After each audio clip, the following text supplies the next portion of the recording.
School की goddess ने मेरे यहाँ आने का पूरा लफड़ा अपनी आंखों से देखा है और वो उस सिस्टम वाले घटिया मिशन को भी बहुत अच्छे से जानती है कि मुझे हर हाल में लू रुयान को पटाना पड़ेगा। उसने मुझे एकदम घमंड से देखा और बोली, आज से तू मेरा कुत्ता है और तेरी मालकिन होने के नाते मैं तुझे हुक्म देती हूँ कि तू अपनी कॉलेज वाली सीट मेरे छोटे भाई के लिए चुपचाप छोड़ दे।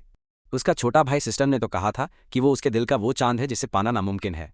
मैंने उसकी बात बीच में ही काटते हुए एकदम कड़क आवाज में सीधा जवाब दिया, मैं ऐसा नहीं करूंगा। मैं जैसे ही मुड़कर जाने लगा तभी मेरे दिमाग में सिस्टम की चेतावनी गूंजी। उसने कहा, मैं तुम्हें इस दुनिया में इसलिए लाया हूं ताकि तुम उसका दिल जीत सको।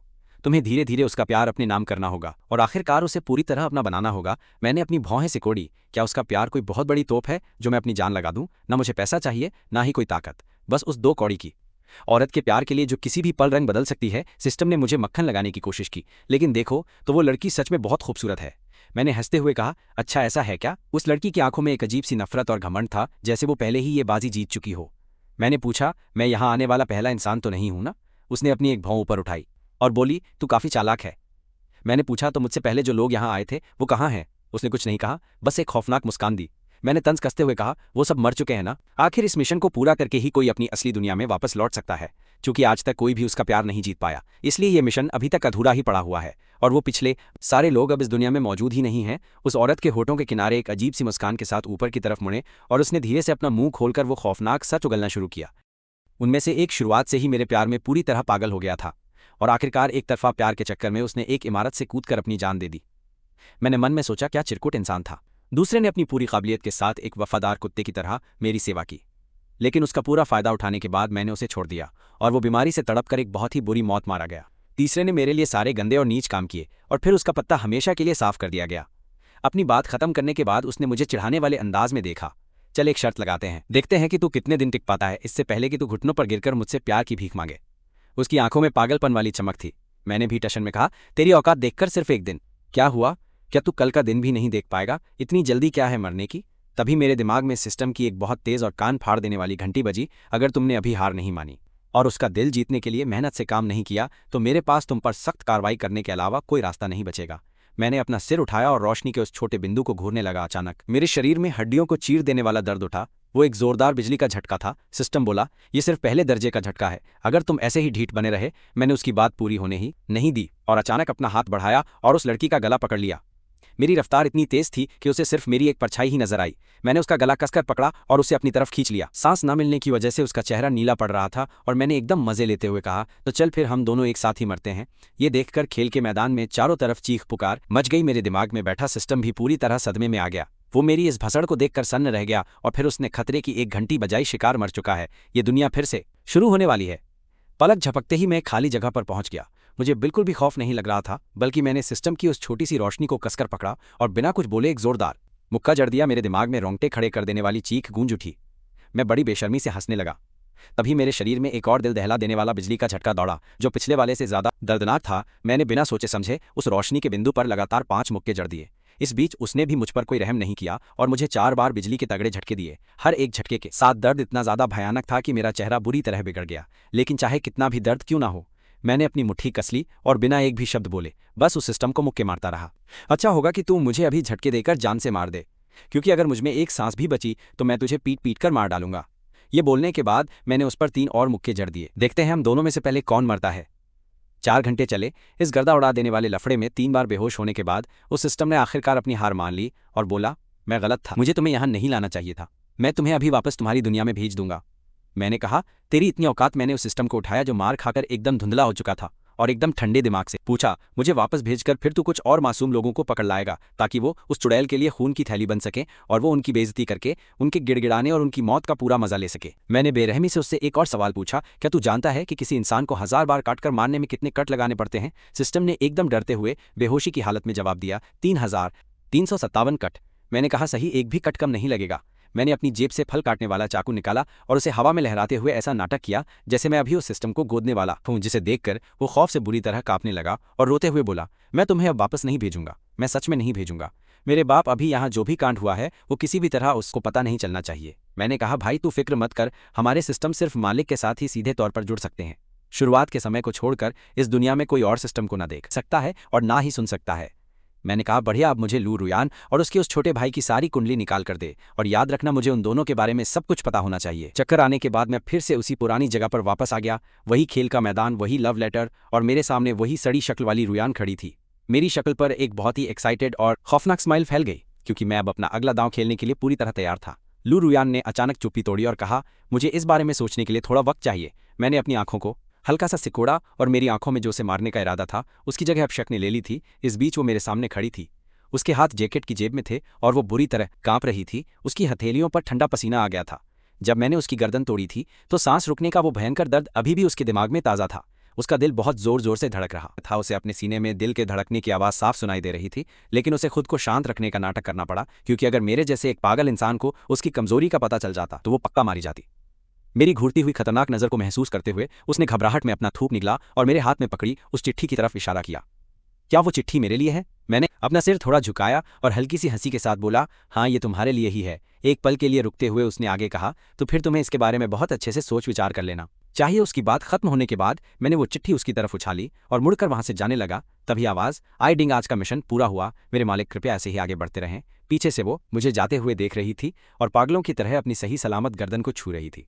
वो ऐसे हाँप रही थी जैसे अभी मौत के मुंह से बाहर निकली हो। उसने मन ही मन मुझे गाली दी।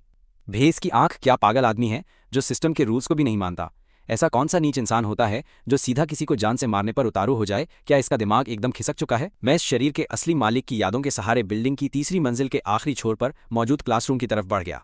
जैसे ही मैं दरवाजा खोलने वाला था तभी एक लड़का बात करते हुए बाहर की तरफ हंसते हुए दरवाजा धक्का देकर निकला। हम दोनों की नजरें अचानक एक दूसरे से मिली। वो लड़का कुछ पलों के लिए एकदम सुन्न होकर मुझे बस खाली नजरों से घूरता ही रह गया, और फिर अचानक उसके चेहरे वो लड़का कुछ पलों तक एकदम सुन्न होकर मुझे घूरता रहा, जैसे उसने कोई भूत देख लिया हो।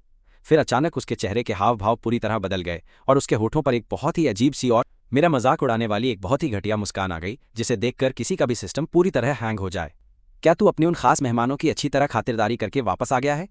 उसकी ये घटिया बात सुनते ही पीछे खड़े लड़कों की भीड़ में से एक बहुत ही जोरदार हंसी गूंज उठी। मैंने तुरंत अपने कदम रोके, अपना सिर घुमाया और उस लड़के की तरफ एकदम ठंडी नजरों से देखा। तूने अभी मुझे अपने उस गंदे मुंह से क्या कहकर बुलाया बे? शियाओ ज़िबो मेरे इस अचानक पूछे सवाल से पूरी तरह सुन रह गया और झटके में बोला, अरे उसकी अपनी बात पूरी करने से पहले ही उसके सिर में बहुत ही भयानक वाला तेज दर्द हुआ। मैंने बहुत ही बेरहमी से उसके बाल पकड़े और उसका सिर सीधा लोहे के दरवाजे पर दे मारा। एक पल में उसे अपने पूरे चेहरे पर बहुत असहनीय दर्द महसूस हुआ और उसकी भयानक वाली चीख निकल गई। मैंने उसका सिर जोर से पकड़ा और पीछे खींचा, उसे मेरी तरफ देखने के लिए मजबूर किया और उससे फिर से वही सवाल पूछा, तूने मुझे क्या कहा? शियाओ ज़िबो को मेरी उस खौफनाक नज़र से अपनी रीढ़ में एक अजीब सी ठंडक महसूस हुई, पर उसने खुद को तुरंत संभाल लिया। उसे एक नकारे इंसान ने बालों से पकड़ा था, जो हमेशा चुपचाप लोगों से अपनी बेइज्जती सहता रहता था, और आज सबके सामने उसका सिर दरवाजे पर पटक दिया गया था। इस भयंकर बेइज्जती ने उसे गुस्से की आग में पूरी तरह जला दिया था। उसने अपने दांत पीसे और मुझे एक बहुत भयंकर गाली देने के लिए तैयार हो गया। चेन फान तेरी माँ की, मुझे वो जवाब बिल्कुल नहीं मिला जो मैं उससे सुनना ही चाहता था, और मेरे सब्र का बांध अब पूरी तरह टूट चुका था। मैंने उसका सिर बहुत जोर से पकड़ा और उसे बार बार लोहे के दरवाजे पर दे मारा। धड़ाम धड़ाम हर एक टक्कर से खौफनाक आवाज आई। शियाओ ज़िबो के चेहरे का भयंकर दर्द अब और भी ज्यादा भयंकर हो गया था। उसने पागलों की तरह तड़पना शुरू किया, पर मेरे हाथों की पकड़ किसी लोहे के एकदम शिकंजे जैसी थी। जैसे जैसे दर्द बढ़ा, शियाओ ज़िबो के दिल का सारा गुस्सा धीरे धीरे एकदम खौफ में बदल गया। उसे सच में लगने लगा था कि मैं आज उसे पक्का जान से मार डालूंगा। लगातार आती उन भयंकर तेज आवाजों ने बाकी छात्रों को उनके गहरे सदमे से बाहर निकाला और कुछ ज्यादा डरपोक लड़कों ने खौफ के मारे जोर से चीखना शुरू कर दिया। शियाओ ज़िबो के दोस्त आखिरकार अपने होश में आए और मुझे रोकने के लिए तेजी से आगे भागे। बहुत हो गया चेन फान, तुम एकदम पागल हो गए हो, उसे जल्दी छोड़ो। अबे तुम क्या कर रहे हो, छोड़ो। मैंने उसका सिर दरवाजे पर पटकना बंद किया, अपना सिर ऊपर उठाया और मुझे रोकने की कोशिश करने वाले उन फालतू लड़कों की तरफ एक बहुत ही ज्यादा ठंडी और खौफनाक वाली नजर से घूर कर देखा। मेरी सिर्फ उस एक खतरनाक नजर से ऐसा लगा जैसे उन सब पर कोई जादुई ठंडा मंत्र पढ़ दिया गया हो और वो सब अपनी जगह पर एकदम जम गए। मेरी आंखों में वो जान से मारने वाला खौफनाक इरादा ऐसा बिल्कुल नहीं था जिसे हमेशा आराम से रहने वाले और कभी असली दर्द न झेलने वाले कुछ स्कूली बच्चे आसानी से झेल पाते। उनकी आंखें पूरी तरह फट चुकी थीं और उनके चेहरे भयंकर खौफ से भरे थे। जो गालियां उनके मुंह तक आ चुकी थीं वो सब उनके गले में ही दबकर रह गईं। जब शियाओ ज़िबो ने देखा कि किसी की भी मुझे रोकने की औकात नहीं हुई तो वो बहुत ज्यादा डर गया और रोते हुए मेरे सामने गिड़गिड़ाने लगा, मुझे माफ कर दो चेन फान, मेरी ही गलती थी। मैं तो बस ऐसे ही फालतू में बकवास कर रहा था। मुझे माफ कर दो, मुझे माफ कर दो, प्लीज मुझे जाने दो। मैं तुम्हारे सामने हाथ जोड़कर एकदम भीख मांग रहा हूँ। मैंने उसके उस बुरी तरह कांपते और गिड़गिड़ाते हुए कमजोर शरीर की तरफ एकदम ध्यान से देखा और फिर अचानक मेरे होठों के किनारे एक हल्की सी मुस्कान में उठ गए। लेकिन इसके बाद मेरे वो हाथ रुकने के बजाय सच में और भी ज्यादा ताकतवर हो गए थे कि अचानक किसी के एक साफ और सुंदर हाथ ने मेरी कलाई पकड़ ली। मैंने उस हाथ वाले इंसान की तरफ एक बहुत ही भयंकर नाराजगी वाली नजर से देखा। वो कोई और नहीं बल्कि लियू रुयान थी, जो खुद को पूरी तरह संभाल कर वापस क्लास में आ चुकी थी। हमारी क्लास अब शुरू होने वाली है और टीचर भी जल्दी आने वाले हैं। क्या तुम इसे छोड़ सकते हो? लियू रुयान ने मेरे हाथ के नीचे खून से सने उस लड़के को अनदेखा किया। उसकी आवाज़ में एक ऐसा अजीब सा डर था जिसे आसानी से नहीं पकड़ा जा सकता था। मैंने लियू रुयान को बहुत ही ज़्यादा लंबी देर तक घूर कर देखा। फिर मेरे मुंह से एक हल्की सी हंसी निकल गई और मैंने शियाओजीबो को कचरे की तरह किनारे फेंक दिया। तुम तो सच में बहुत ज़्यादा दयालु हो ना। मेरी वो खतरनाक मजे लेने वाली आवाज़ लियू रुयान के कानों में बहुत बुरी तरह से गूंजी। इसे सुनते ही उसकी गर्दन के रोंगटे खड़े हो गए, पर उसे खुद को जबरदस्ती एकदम शांत रखना पड़ा। जब उसने देखा कि मैं अब और कुछ नहीं कर रहा हूं, तो वो जल्दी से जमीन पर पड़े उस लड़के के पास से होकर अपनी उस सीट की तरफ आगे चली गई। ये सारा रायता देखने वाले वहां मौजूद बाकी छात्रों ने भी मेरी उस खौफनाक नजर से मिलने के भयंकर डर से एक एक करके अपनी आंखें दूसरी तरफ घुमा ली। मैं चलकर अपनी असली सीट के पास गया और उस मेज पर पड़े कचरे के ढेर को देखकर अपने साथ बैठने वाले लड़के से हल्की सी मुस्कान के साथ पूछा, क्या ये सारा कचरा तेरा है? मेरे साथ बैठने वाला वो लड़का एक थोड़ा सा मोटा बच्चा था। मेरे इस हाल ही के भयंकर कांड से उसकी तो पहले से ही पूरी तरह से फट चुकी थी। मेरी खौफनाक आवाज़ सुनते ही वो किसी डरे हुए पंछी की तरह कांप उठा। मुझे माफ़ कर दो, मेरा ये मतलब बिल्कुल नहीं था, मैं इसे अभी साफ करता हूँ, और जोर से रोने लग गया। मैंने उसे अपनी बुरी तरह कांपते हुए हाथों और पैरों से अपनी सीट साफ करते देखा और मन में हंसा। ये लड़का उन घटिया लोगों में से एक था जो अक्सर मुझे बहुत परेशान करते थे। वो मेरी सीट को एकदम कचरे के डिब्बे की तरह इस्तेमाल करता था और अपना सारा कूड़ा यहीं फेंकता था। वो कई बार मुझे भी कचरा ही कहकर बहुत बुरी तरह बुलाता था और मेरा मजाक उड़ाते हुए कहता था कि कचरे को कचरे के साथ ही रहना चाहिए। मैंने उसे अपनी सीट से वो सारा कचरा उठाते हुए एकदम ध्यान से देखा और उसे मेरे पैरों के पास रखे कचरे के डिब्बे में डालते देखा। फिर मैंने उसे आराम से याद दिलाया, मुझे लगता है तूने इसे गलत जगह रखा है। क्या ये कचरा तेरी डेस्क के अंदर नहीं फेंका जाना चाहिए? डूजी टैंक का वो हाथ जो उस कचरे को साफ कर रहा था अचानक से जम गया।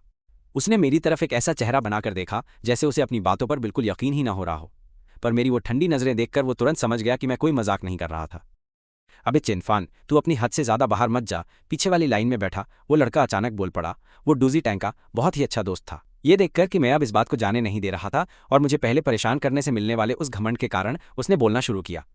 उसने वहां मौजूद बाकी लोगों की बातों को एकदम अनसुना किया और मुझे सीधा जवाब दिया। मेरी जो नज़र अभी तक मेरे साथी पर थी वो तुरंत उस लड़के पर गई। क्या मैं सच में अपनी हद से बहुत ज़्यादा बाहर जा रहा हूँ? वो कैसे भाई? क्या मैंने तुझे ये सारा कचरा मेरी डेस्क पर फेंकने के लिए कोई बहुत मजबूर किया था? पीछे का वो लड़का एकदम सुन्न रह गया और उसके पास बोलने को कुछ नहीं था। उन्हें पता था कि वो लोग गलत कर रहे थे, लेकिन पुराना वाला चेनफान बस हमेशा चुपचाप उस कचरे को साफ करता था और उसे बाहर फेंक देता था। वो कभी पलटकर जवाब नहीं देता था और ना ही कुछ बोलता था। मेरी इस बर्दाश्त करने की आदत ने उन सबके घमंड को बहुत ही ज्यादा बढ़ा दिया था, जिससे उन्हें लगने लगा था कि मेरी इस जगह को एक कचरे का डिब्बा बनाना उनके लिए एकदम आम बात है। उस लड़के का चेहरा शर्म से एकदम लाल हो गया और उसने हकलाते हुए अपनी एक फालतू सफाई दी। भाई, तुमने पहले कभी मना नहीं किया था। अगर तुम मना करते तो हम पक्का रुक जाते। ये साफ तौर पर तुम्हारी ही गलती है, क्योंकि तुमने कभी खुलकर कुछ नहीं कहा। तुम इसके लिए किसे दोष दे सकते हो? वैसे भी इस सबसे हमारा लेना देना नहीं है। ये महसूस करते हुए कि वो बहस हार रहा है, उसने गुस्से में आखिरकार अपने मन की बात कह ही दी। उसे बिल्कुल नहीं लग रहा था कि उसकी कोई गलती थी। आखिर चेनफान ने ही तो शुरुआत में कभी मना नहीं किया था। अगर इसमें किसी की गलती थी भी तो वो सिर्फ मेरी गलती थी। वो जितना सोचता उसे उतना ही लगता। वो एकदम सही था। वो अभी अपना मुंह खोलकर कुछ और बकवास करने ही वाला था कि तभी चटाक एकदम शांत और सन्नाटे से भरी उस क्लास में अचानक एक बहुत ही करारे थप्पड़ की जोरदार तेज आवाज गूंज उठी। उस लड़के को कुछ भी समझने का मौका मिलने से पहले ही मैंने उसे थप्पड़ मारकर जमीन पर गिरा दिया। मैंने अपना हाथ घुमाया और मेरी नजरें एकदम खौफनाक और ठंडी थीं। वहां मौजूद हर एक इंसान मेरी इस अचानक की गई भयंकर हरकत से एक बार फिर पूरी तरह सुन रह गया था। वो थप्पड़ इतना जोरदार था कि सिर्फ उसकी आवाज़ सुनकर ही दर्द महसूस हो। वो लड़का अपना गाल पकड़े हुए बहुत ही ज्यादा हैरानी से जमीन से उठ खड़ा हुआ। उसके चेहरे का दायां हिस्सा इतनी तेजी से सूज रहा था कि उसे साफ देखा जा सकता था। थप्पड़ का निशान एकदम साफ दिख रहा था। अपने गाल के उस भयंकर दर्द के मारे वो खुद को बिल्कुल नहीं रोक पाया और उसके आंसू बहने लगे। वो जोर से रोने लगा। बहुत दर्द हो रहा है। दूसरी तरफ चुपचाप बैठा हुआ वो क्लास मॉनिटर आखिरकार इस सारे रायते को अब और ज्यादा बर्दाश्त नहीं कर पाए। उस घायल छात्र को मेडिकल रूम तक तभी अचानक मैंने फिर से साफ कहा कि मेरे थप्पड़ मारने से पहले इसने मना भी तो नहीं किया था। अगर उसने मुझे मना किया होता तो मैं पक्का रुक ही जाता। इसमें मेरी क्या गलती है? मैंने उसी की कही हुई सारी बातें सीधे उसी के मुंह पर वापस दे मारी थीं और मेरा खतरनाक टोन बिल्कुल भी छिपा नहीं था। पहले से एकदम शांत पड़ी उस क्लास में अचानक से कुछ लोगों की दबी हुई हंसी फूट पड़ी थी और वो अपनी हंसी नहीं रोक पा रहे थे। हालांकि सभी को लग रहा था कि किसी को पीटना बिल्कुल गलत है, लेकिन जब उन्होंने मुझे उसी लड़के के लॉजिक से उसकी बेइज्जती करते सुना तो कई लोगों को एक बहुत ही अजीब सी शांति और बहुत सुकून मिला। क्लास का मॉनिटर भी मेरी इन बातों को सुनकर पूरी तरह से सन्न रह गया था और वो बस मुझे घूर कर देखने लगा। गोयान गलत था, लेकिन तुम्हें चाहे जितना भी गुस्सा आ रहा हो, तुम्हें लोगों को ऐसे नहीं पीटना चाहिए। तुम बस यहीं रुको, मैं अभी जाकर टीचर मैंग को ये सारी बात बताता हूँ। क्लास मॉनिटर ने अपनी एक खुली धमकी दी और फिर उस पिटे हुए लड़के को सहारा देकर वहां से ले गया। मैं उनकी पीठ को घूरता रहा और मैंने मजाक उड़ाते हुए हंसा, क्योंकि मुझे उसकी उस धमकी का बिल्कुल भी कोई खौफ नहीं था। ये नाटक खत्म हो चुका था। मैंने एक बार फिर अपने साथ बैठने वाले लड़के की तरफ देखा। कुछ ही पल पहले उसने अपने दोस्त से बहुत उम्मीदें लगा रखी थीं, लेकिन उसने उसे इतनी बुरी तरह से पिटते देखा। अब वो पहले से ही डर के मारे कांप रहा था। उसे अपनी सफाई बीच में रोकता हुआ देखकर मैं धीरे से हंसा और मेरी आवाज में थोड़ा सा मजाक भी छिपा था। तुम रुक क्यों गए? क्या तुम भी उसके साथ ही जाना चाहते हो? नहीं नहीं, मैं नहीं जाना चाहता, मुझे मत पीटना, मैं अभी तुरंत सब साफ कर दूंगा। वो रोने लगा। उसी पल मेरे साथ बैठने वाला लड़का इतना डर गया था कि उसने लगभग अपने हाथों में भरा हुआ वो कचरा फर्श पर गिरा ही दिया था। उसने अपना सिर किसी खिलौने की तरह हिलाया और उसी समय अपने चेहरे पर बहुत ज्यादा बेइज्जती वाले भाव के साथ उसने डिब्बे का सारा कचरा वापस अपने ही डेस्क के अंदर ठूस लिया और रोते हुए बोला, मेरी सफाई पूरी हो गई, क्या तुम खुश हो? मैंने आराम से उसकी वो जैकेट पकड़ ली जो उसने अपनी कुर्सी पर रखी थी और उससे अपनी खुद की सीट साफ की। फिर बैठने से पहले उसे कचरे की तरह सीधा वापस उसकी तरफ फेंक दिया था। उसकी दबी हुई सिसकियां सुनकर मुझे बहुत चिढ़ मच रही थी। तुम इतना दुखी क्यों हो रहे हो? जब तुम पहले कचरा फेंक रहे थे तब तुम इतने हिचकिचाते हुए क्यों नहीं लगे? ऐसा क्यों है कि जब तुम खुद कूड़ेदान बन जाते हो तो तुमसे ये बर्दाश्त नहीं होता? मेरे साथ बैठने वाला लड़का इतना डर गया था कि उसने तुरंत अपने आंसू पोंछ लिए। जियो जीवो और गुयान का एक के बाद एक ऐसा भयानक अंजाम देखने के बाद वो पूरी तरह से खौफ में आ चुका था। अब उसे ये समझ आया कि जब मैंने लोगों की बकवास सहना बंद कर दिया और पलटकर जवाब देना शुरू किया तो मैं इतना खतरनाक हो सकता हूँ। अब उसे मुझे यूं ही मजे में परेशान करने पर बहुत ही भयंकर पछतावा हो रहा था। वो अपने दिमाग में अपनी पुरानी हरकतों को याद कर रहा था और डर रहा था कि मैं उसे भी अपना शिकार न बना लूं। जैसे ही मेरे साथी ने रोना बंद किया तभी अचानक क्लास की घंटी बज गई। गणित की टीचर 40 साल की एक महिला थी। वो क्लास में आई और उसने देखा कि क्लास मॉनिटर के साथ साथ वहां से कुछ और लोग भी गायब थे। उसने पढ़ाई में मदद करने वाले वाइस मॉनिटर से पूछा कि ये सारे लोग कहाँ चले गए। उस वाइस मॉनिटर ने हकलाते हुए जवाब दिया, जियोजेबो और गुयान दोनों घायल हो गए हैं, कुछ दोस्त उनके साथ मेडिकल रूम गए हैं। गणित की टीचर को लगा कि वे पिछली खेल कूद की क्लास के दौरान घायल हो गए होंगे, इसलिए उसने इस बात पर कुछ ज्यादा खास ध्यान नहीं दिया और बस उसे लगा कि क्लास का माहौल थोड़ा सा अजीब है और उसने हल्की सी त्योरी चढ़ाई हाल ही में हुई। उन दोनों घटनाओं के बाद छात्र लेक्चर पर बिल्कुल भी अपना ध्यान केंद्रित नहीं कर पा रहे थे। उनमें से कई लोग छुपकर सबसे पीछे वाली सीट पर बैठे हुए मुझे देख रहे थे। कुछ हैरान थे, कुछ बुरी तरह से डरे हुए थे और कुछ लोगों को इन बातों से बिल्कुल कोई फर्क नहीं पड़ रहा था। हर कोई मन ही मन ये सोच रहा था कि क्या उन्होंने मुझे कभी परेशान किया था या मेरी बेइज्जती की थी। ठीक उसी समय क्लास का मॉनिटर अचानक वापस क्लास में आया और उसने दरवाजे पर दस्तक दी। टीचर मेंग चाहती हैं कि मैं अभी तुरंत उनके ऑफिस में जाऊं। गणित की टीचर का हाथ जो अपनी किताब का एक पन्ना पलट रहा था अचानक रुक गया और उन्होंने सिर हिलाते हुए कहा, ठीक है, तुम जा सकते हो। मैं अपनी जगह से उठा और क्लास के बाहर चला गया। जब मैं क्लास मॉनिटर के पास से गुजरा तो उसने जानबूझकर मेरी तरफ देखकर ऐसा चेहरा बनाया जैसे कह रहा हो कि अब तुम पक्का मारे गए। मेरे मुंह के कोने में एक हल्की सी मुस्कान। मैंने अचानक अपना दाहिना हाथ उठाया और मेरी मुट्ठी सीधे उसके चेहरे की तरफ बढ़ रही थी। इससे पहले कि वो डर के मारे अपनी आंखें बंद कर लेता और जोर से चिल्लाता, मेरी मुट्ठी अचानक से बीच में ही रुक गई। फिर मैंने बहुत ही आराम से अपनी बीच वाली उंगली उठा दी। मेरी उस उंगली को देखकर क्लास मॉनिटर की वो तेज चीख उसके गले में ही अटक कर रह गई। तब जाकर उसे एहसास हुआ कि मैं बस उसके साथ मजे ले रहा था। डर के मारे उसका चेहरा तुरंत पीला पड़ गया था। हाँ, क्लास के काफी सारे छात्रों ने वहां पर खड़े होकर ये पूरा सीन देखा और वो अपनी तेज हंसी बिल्कुल भी नहीं रोक पाए। जब मैं वहां से चलकर अपने हेड टीचर के ऑफिस के दरवाजे पर पहुंचा तो मुझे अभी भी गुयान के रोने और जियोजीबो की चुगली करने की आवाजें आ रही थीं। मैंने बड़ी ही शांति से उस दरवाजे को धक्का देकर खोला और मेरी नजरें सीधे जियोजीबो की नजरों से जा मिली। जियोजीबो जो लगातार बकवास किए जा रहा था और चुगली कर रहा था, मुझे देखते ही अचानक से पूरी तरह शांत हो गया। उसके सिर पर पट्टी के नीचे का घाव ऐसा लग रहा था जैसे फिर से धड़कने लगा हो। टीचर मेंग गुयान को दिलासा दे रही थीं और ये शोर सुनकर उन्होंने बहुत ही हैरानी से पीछे मुड़कर देखा। उन्होंने मुझे दरवाजे पर एकदम चुपचाप और बिना कोई शब्द बोले शांति से खड़े हुए देखा। वो मुझे ऐसे घूर कर देख रही थीं जैसे उनका दिल बिल्कुल भी इस बात पर यकीन नहीं कर पा रहा था। क्या ये अभी भी वही लड़का था जिसे वो जानती थी? हेड टीचर बनने के बाद ये पहली बार था जब उन्होंने मेरा पूरा चेहरा इतने अच्छे से देखा था। हालांकि मेरा शरीर दुबला पतला था, लेकिन मेरे चेहरे के तीखे नैन नक्श एकदम साफ नजर आ रहे थे। अभी इस वक्त मैं बस वहां पर बिल्कुल शांत खड़ा था और मेरी नजरें इतनी ज्यादा शांत थीं कि ये सब कुछ थोड़ा सा अजीब लग रहा था उस पुराने लड़के की तुलना में, जो हमेशा भीड़ से बचता था, जो हमेशा ही अपनी पीठ झुकाकर एकदम शर्मीले और डरे हुए अंदाज में रहता था।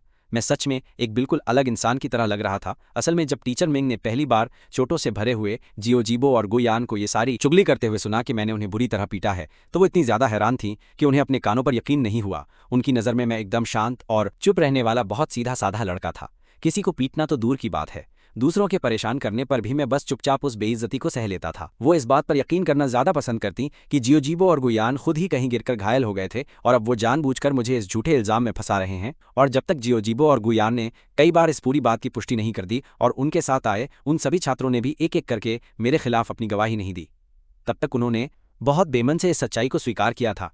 उनके बगल में खड़े गुयान की लगातार सिसकियों ने उन्हें वापस इस असली दुनिया में खींच लिया। उन्होंने अपनी त्योरी चढ़ाई और मुझ में आए उस अजीब बदलाव को नज़रअंदाज करने की कोशिश करते हुए मुझसे बड़ी सख्ती से सवाल पूछा कि सुनो जियो जीबो, और गुयान ने अभी मुझसे ऐसा कहा है कि तुमने उन दोनों को बुरी तरह पीटा है। क्या ये बात सच है? मैंने बिना किसी हिचकिचाहट के इसे मान लिया। हाँ, मैंने ही उन्हें पीटा है। टीचर मैंग, अब क्या आपने ये देखा? उसने अपना जुर्म कबूल कर लिया है। हम आपसे झूठ बिल्कुल नहीं बोल रहे थे। उसी ने हम दोनों को पीटा है। मेरी शक्ल देखिए, मेरे चेहरे पर इस वक्त बहुत ही ज्यादा भयंकर दर्द हो रहा है। टीचर मेंग, इस लड़के ने ही मुझे बुरी तरह पीटा है। गुयान, जो अभी तक डेस्क पर अपना सिर रखकर जोर जोर से सिसकियां ले रहा था, जब उसने मुझे अपनी गलती मानते हुए सुना तो वो अचानक से गुस्से में उछल पड़ा और तुरंत बेचैनी में बैठ गया। मेरी तरफ उंगली उठाते हुए जोर से मुझ पर इल्जाम लगाने लगा। टीचर मेंग, आपको हम पर यकीन नहीं हो रहा था, लेकिन अब इसने खुद ही ये बात मान ली है। इसी ने ये सब कांड किया है। इसने मेरे बाल पकड़े और मेरे सिर को बहुत बुरी तरह से उस मजबूत दीवार पर दे मारा था। ये सच में मेरी जान लेना चाहता था। उसके बगल में मौजूद जियोजीबो ने भी अपने घावों को पकड़कर मुझे गुस्से से घूरते हुए गुयान की ही बातें दोहराईं। उसकी आंखों में मेरे लिए भयंकर नफरत भरी हुई थी। हर बार जब उसे वो सीन याद आता था तो जियोजीबो को लगता था कि उसकी बहुत ही ज्यादा भयंकर बेइज्जती हुई है। यह सोचना कि मेरे जैसे कचरे ने पूरी क्लास के सामने उसके साथ एक कुत्ते जैसा बर्ताव किया था, बहुत अपमानजनक तरीके से उसके बालों को कसकर पकड़ा और उसके सिर को बार बार उस दरवाजे पर बहुत ही बुरी तरह से पटका गया था। वो असहनीय दर्द और बेइज्जती एक ऐसी चीज थी जिसे जियोजीबो अपनी पूरी जिंदगी में कभी भी नहीं भुला नहीं पाएगा। अभी इस वक्त जियोजीबो सच में यही चाहता था कि वो किसी भी तरह से मुझे इसी पल जान से मार दे ताकि मैं बस खत्म हो जाऊं। आसपास के वो छात्र जो उन दोनों के बहुत करीब थे, वो भी उनका साथ देने के लिए उनकी तरफ से गवाही देने लगे। जहां तक मेरी बात है तो उनके इन इल्जामों का सामना करते हुए मुझे जरा सा भी अपराध बोध या बेचैनी महसूस नहीं हुई, बल्कि मैंने पास के ही एक टीचर की डेस्क से कुर्सी खींची और उस पर आराम से बैठ गया। फिर मैं उन्हें बिल्कुल ऐसे देख रहा था जैसे बंदरों का तमाशा चल रहा हो, खासकर तब जब गुयान अपनी भारी घबराहट में बार बार मेरी तरफ अपनी उंगली उठा रहा था। मैंने एक हल्की सी मुस्कान के साथ उसे धमकी दी, अगर तुमने दोबारा मुझ पर उंगली उठाई तो मैं तुम्हें फिर से पीटूंगा। बस बहुत हो गया तुम्हारी ये फालतू बकवास, अब तुम चुपचाप खड़े हो जाओ। क्या तुम्हारे मन में एक टीचर के रूप में मेरे लिए जरा सी इज्जत बची है? क्या तुम्हें लगता है कि किसी को पीटना सही है? मैं यहीं पर तुम्हारे सामने खड़ी हूँ। तुम्हारी मेरे सामने धमकी देने की हिम्मत कैसे हुई? तुम करना क्या चाहते हो? क्या तुम कोई बगावत करोगे? आसपास के शोर से टीचर मेंग का सिर पहले ही दर्द से फट रहा था और अब मैंने उस चुड़ैल का पारा एकदम से 7वें आसमान पर पहुंच गया। क्लास में जो रायता फैला हुआ था वो मेंग मैडम के अचानक फटने से शांत हो गया और सारे बच्चे एकदम खौफ में आकर बुरी तरह सुन पड़ गए। लेकिन मैं एकदम सीधा उनके गुस्से का सामना कर रहा था और मेरे चेहरे पर ऐसा भाव था जैसे वहां कुछ हुआ ही नहीं हो। मानो जिस इंसान पर मेंग मैडम अभी भड़की थी वो मैं था ही नहीं। इस पूरे लफड़े से मेरा कोई मतलब नहीं था। मैं आम इंसान की तरह बिल्कुल नहीं घबराया। मैं सजा भुगतने या माफी मांगने के लिए आगे नहीं आया, बल्कि मेरे होठों पर एक बहुत अजीब सी मुस्कान आ गई जो सीधा उनके मुंह पर एक तमाचा थी। इस अचानक आए एक्सप्रेशन और माहौल की वजह से वहां का पूरा माहौल एकदम उल्टा हो गया। मैंने बहुत ठंडे दिमाग से मेंग मैडम से सवाल किया, क्या आप उन लोगों का पक्ष ले रही हैं सिर्फ इसलिए क्योंकि मैंने उनको पीटा था? उन्होंने चिल्लाकर कहा, हाँ बिल्कुल, मैं उनका ही पक्ष ले रही हूँ।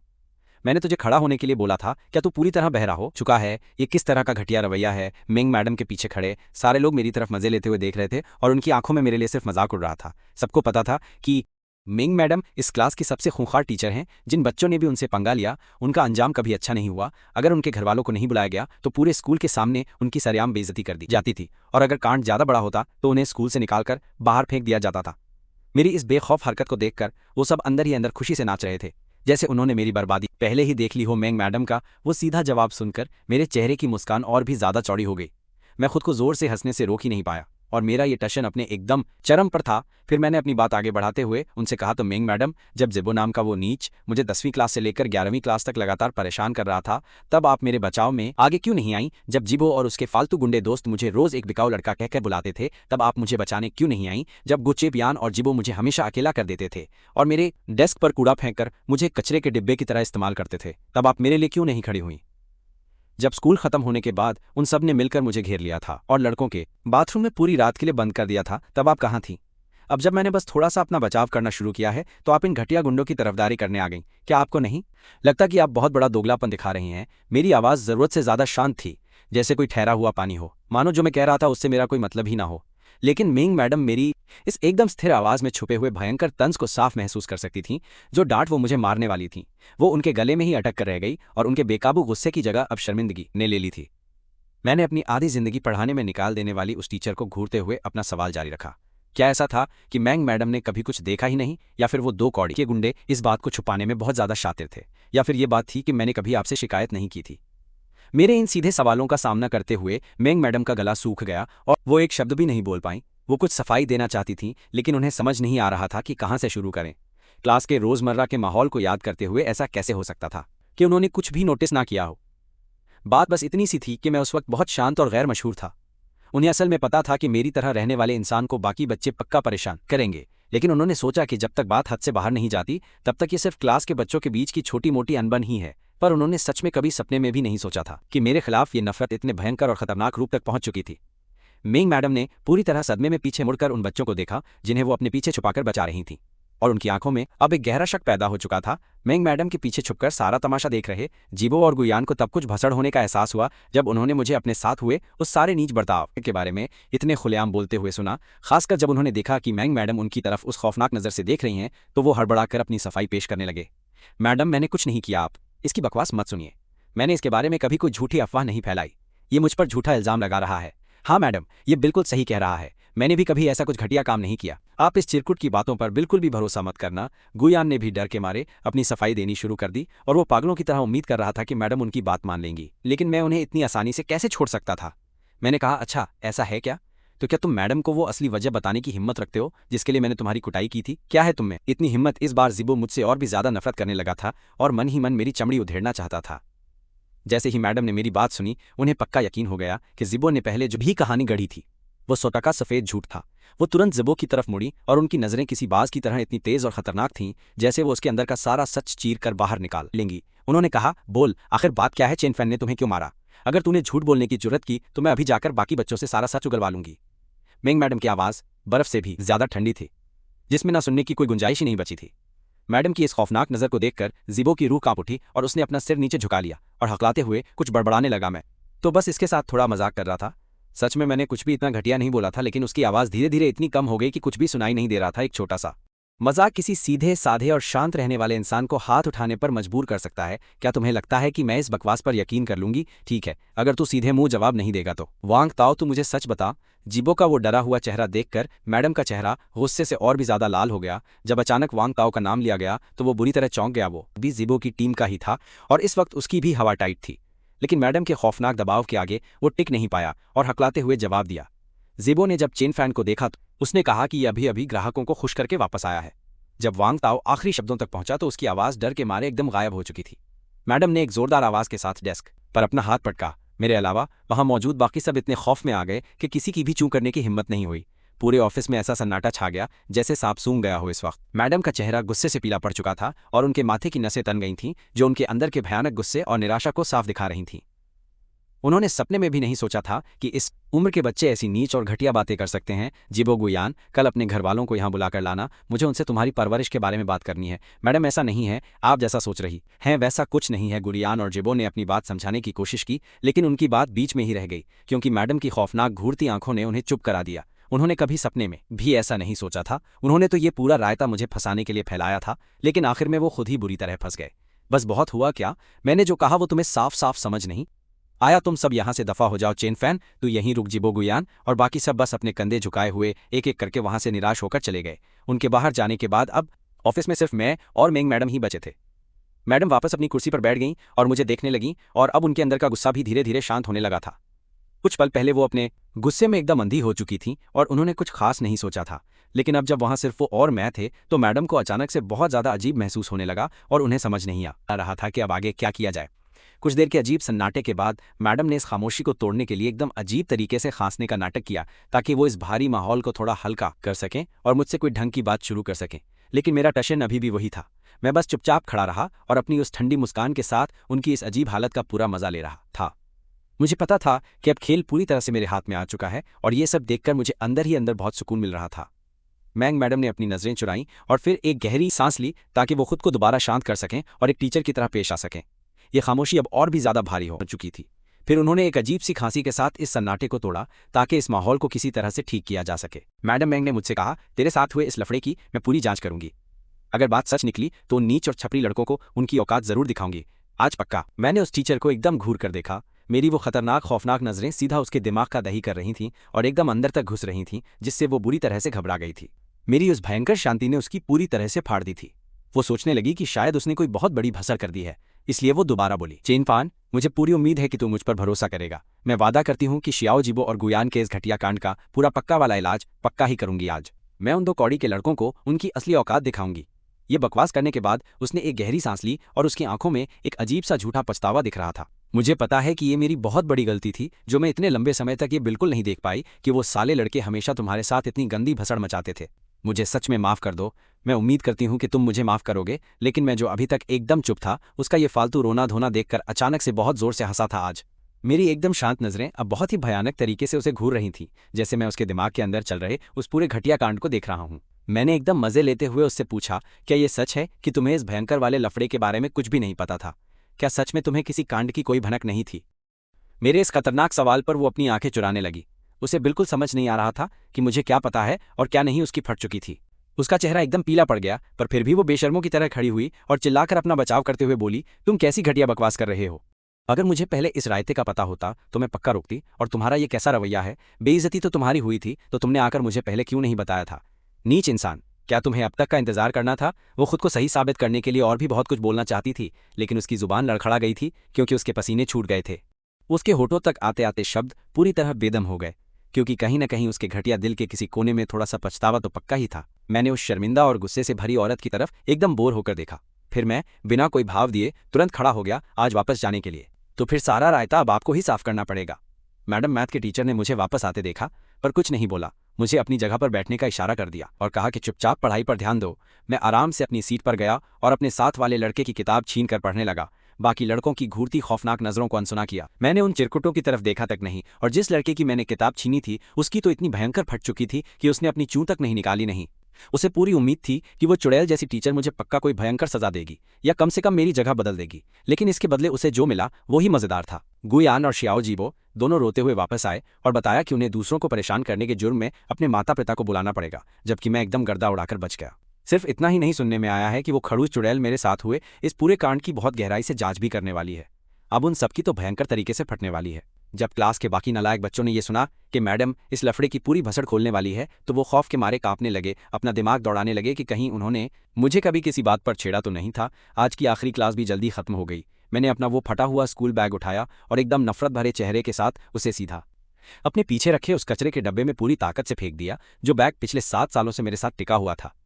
आज उसे कचरा बना दिया। उस मनहूस बैग को कचरे में डालने के बाद मैं घर जाने के लिए क्लास से बाहर आ गया।